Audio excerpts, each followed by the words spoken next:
একজন নার্স যিনি 1000টি নবজাতককে বাচ্চার অদলবদলের খেলায় এতটাই বিভোর যে এটি তার দৈনন্দিন পেশায় পরিণত হয়েছে। 1000 বেবিজ হল 2024 সালের ভারতীয় Malayalam crime thriller mini series, যা নাজিম কোয়া পরিচালিত। সমালোচকদের কাছ থেকে এই সিরিজটি ইতিবাচক সাড়া পেয়েছে।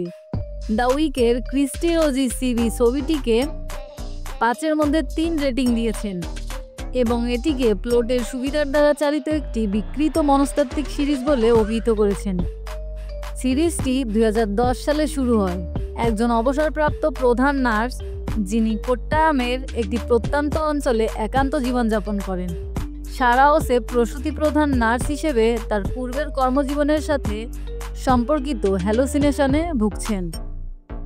এক দুর্ভাগ্যজনক দিনে সারা বিবিনের কাছে তার অতীতের বিরক্তিকর গোপন বিষয়গুলি প্রকাশ করেন এবং সারা কিভাবে তার ভাগ্য পরিবর্তন করেছিলেন তা মোকাবেলা করার জন্য সেসব বলেন। বিবিন তাকে আক্রমণ করে এবং সারার ডায়েরিগুলি নিয়ে পালিয়ে যায়। সারাকে একটি হাসপাতালে ভর্তি করা হয় এবং ডাক্তারকে স্থানীয় সিআই এবং একজন আইনি উপদেষ্টার সাথে একটি সাক্ষাতের ব্যবস্থা করার জন্য অনুরোধ করে। সে তাদের কাছে 2টি চিঠি হস্তান্তর করে, একটি পুলিশের জন্য এবং একটি ম্যাজিস্ট্রেটের জন্য। এর কিছুক্ষণ পরই সারা মারা যায় এবং পুলিশ সারার করা অপরাধগুলি অনুসরণ না করার সিদ্ধান্ত নেয়, কারণ তার গোপনীয়তা প্রকাশ্যে এলে সামাজিক পরিস্থিতি মোকাবেলা করার কোনো উপায় থাকে না। কিন্তু সত্য বিবিনকে অভিভূত করে এবং সে তার জৈবিক বাবা মা সম্পর্কে আরও জানতে যেতে পছন্দ করে। যখনই সে জানতে পারে যে তার সাথে বদলি হওয়া ব্যক্তি তার বাবা মায়ের সাথে খারাপ ব্যবহার করছে, তখন সে তাকে তাড়িয়ে দেওয়ার সিদ্ধান্ত নেয় এবং কৌশলে একটি পরিকল্পনা তৈরি করে যা তাকে মৃত্যুর দিকে পরিচালিত করে। তার পালিত মা যে শিশু অদলবদল করেছিলেন সে সম্পর্কে তথ্য পেয়ে সে তার মতাদর্শ ভাগ করে নেওয়া সমমান্য ব্যক্তিদের সাহায্যে একে একে অনুসন্ধান করেন। যাই হোক, সে তার এক বন্ধুকে রহস্যময় চিঠি পাঠাতে শুরু করে যা কেরালা পুলিশদের দৃষ্টি আকর্ষণ করে। তারা তার পথ অনুসরণ করে। ইন্সপেক্টর অজি কোরিয়েনের তার বুদ্ধিমত্তা থাকা সত্ত্বেও সারার নিয়ন্ত্রণকারী স্বভাবের কারণে বিবিনকে তার প্রতিভার যোগ্য জীবনযাপন করতে বাধা দেওয়া হয়। বিবিন একটি স্থানীয় ল্যাবে চুপচাপ কাজ করে, তার ছোট জীবনের প্রতি আচ্ছন্ন। শুরু থেকে সারাকে একজন গভীরভাবে বিরক্ত ব্যক্তি হিসেবে চিত্রিত করা হয়েছে।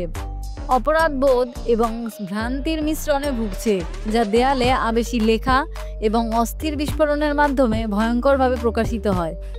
অবশেষে যখন সে বিবিনের কাছে দীর্ঘদিন ধরে গোপন রাখা একটি গোপন কথা স্বীকার করে, তখন এটি তার অন্ধকার যাত্রার অনুঘটক হয়ে ওঠে, যা দর্শকরা বেশ কয়েকটি পর্ব জুড়ে অনুসরণ করে। এই প্রকাশটি কেবল বিবিনকে তার অস্থির পথে এগিয়ে নিয়ে যায় না, বরং সিরিজের অন্য ভিত্তি হিসেবেও কাজ করে। সারার গোপন কথার প্রভাব পুরো গল্প জুড়ে প্রতিধ্বনিত হয়। বিবিন, যার চরিত্রটি নৈতিক অস্পষ্টতার ছায়ায় আঁকা, বিরক্তিকর সত্যগুলি উন্মোচন করতে পরিচালিত হয়। একটি চরিত্র নাটক হিসেবে যা শুরু হয় তা একটি ভৌতিক ভাবের সাথে দ্রুত একটি খুনের রহস্যে পরিণত হয়, যার মানসিক ভিত্তি রয়েছে। অনুষ্ঠানটি আকর্ষণীয়ভাবে বিবিনের মানসিকতার গভীরে প্রবেশ করে, দেখায় যে কিভাবে তার অতীত এবং সারার কর্মকাণ্ডের ভার তার পরিচয় এবং ন্যায় বিচারের অনুভূতিকে প্রভাবিত করে। সঞ্জু একটি চিত্তাকর্ষক অভিনয় পরিবেশন করেন, যেখানে বিবিনের ধীরগতিতে একজন শান্ত ত্যাগী পুত্র থেকে প্রতিশোধের একটি পদ্ধতিগত ঠান্ডা মাথায় প্রতিশোধের চরিত্রে রূপান্তরিত হয়। যাই হোক, অনুষ্ঠানটি বারবার বিবিনকে একজন মনোরোগীর পরিবর্তে একজন সমাজরোগী হিসেবে উল্লেখ করে। এই দুটি শব্দের মধ্যে একটি সাধারণ বিভ্রান্তি তুলে ধরে, যদিও উভয় শব্দই অসামাজিক আচরণের ব্যক্তিদের বোঝায়। তাদের স্বতন্ত্র বৈশিষ্ট্য রয়েছে। মনোরোগীরা সাধারণত গণনা করা এবং কৌশলী আচরণ প্রদর্শন করে, অন্যদিকে সমাজরোগীরা আবেগপ্রবণ হয়। এর মধ্যে আমাদের সিআই আজি কুরিয়ান এর সাথেও পরিচয় করিয়ে দেওয়া হয়, যিনি মৃত্যুর চারপাশের রহস্য উন্মোচনের চেষ্টা করার কেন্দ্রীয় ব্যক্তিত্ব হয়ে ওঠেন। একজন বিখ্যাত অভিনেতা অ্যান্সি সঞ্জীবের মৃত্যুর বিষয়ে আজির তদন্ত, প্রতারণা, বিশ্বাসঘাতকতা এবং কৌশলের আরও গভীর এবং জটিল জাল প্রকাশ করে। সিরিজটি তৃতীয় পর্বের শেষ পর্যন্ত একটি মনোমুগ্ধকর আখ্যান বজায় রেখেছে, যা কার্যকরভাবে দর্শকদের আকর্ষণ করে। সারা ও সেব বছরের পর বছর ধরে পৃথিবীর কাছ থেকে একটি অন্ধকার রহস্য লুকিয়ে রেখেছেন এবং তার অতীত তাকে প্রতিদিন তাড়া করে বেড়ায়। যখন সে তার ছেলে বিবিনকে সত্য বলে, তখন সে খুব পাগল হয়ে ওঠে। ইতিমধ্যে সিআই আজি কুরিয়ান একজন অভিনেত্রীর মৃত্যুর তদন্তের অংশ হিসেবে সারার স্বীকারোক্তি এবং তার কাজের পরিণতিগুলো খতিয়ে দেখেন।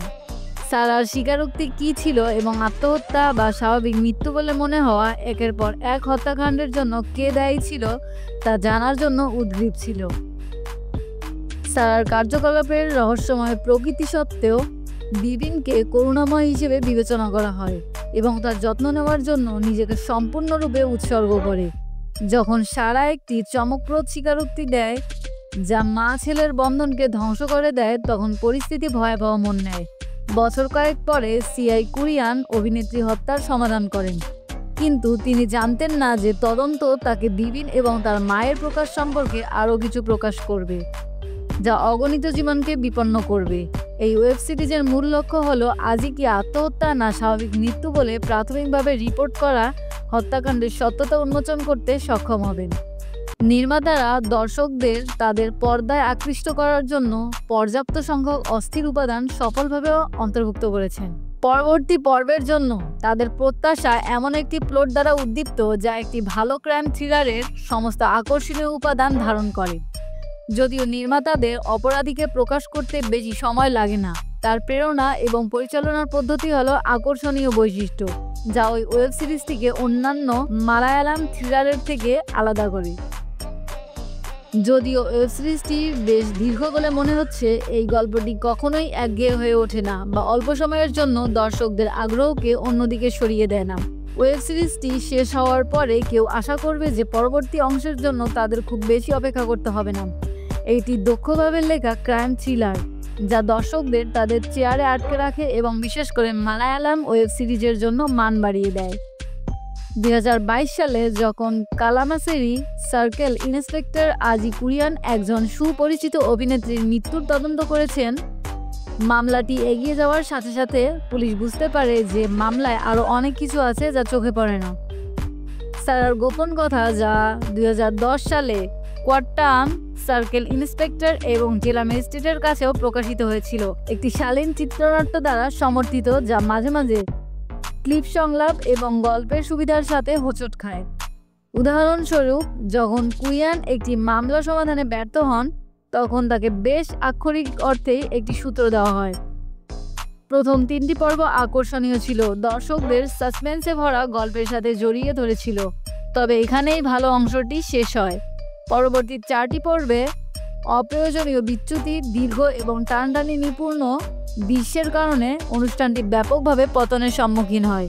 অপ্রয়োজনীয় উপপ্লট এবং টানাচড়া দৃশ্যের প্রবর্তন করেছেন যা পর্বগুলিকে 40 মিনিটের রান টাইম পর্যন্ত বিস্তৃত করে।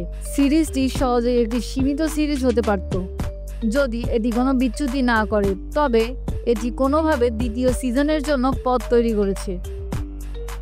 তবে একটি জিনিস আলাদাভাবে নজর কাড়ে, তা হলো নীনা গুপ্তার অভিনয়। তিনি সারার মধ্যে একটি স্তরযুক্ত জটিলতা এনেছেন। তাকে কেবল একজন পাগল বৃদ্ধ মহিলা হিসেবেই নয়, বরং অতীত কর্মকাণ্ডের কারণে জর্জরিত একজন মহিলা হিসেবে উপস্থাপন করেছেন। ফ্ল্যাশব্যাক সিকোয়েন্সগুলি যা বিবিনের মা এবং আলাপ বুঝার একটি হাসপাতালে একজন নার্স হিসেবে তার জীবনকে তুলে ধরে, গুপ্তের বহুমুখী প্রতিভা প্রদর্শন করে। প্রতিটি ফ্ল্যাশব্যাক আমাদের সারার একটি ভিন্ন দিকের আভাস দেয় যা গুপ্তাকে আকর্ষণ করে।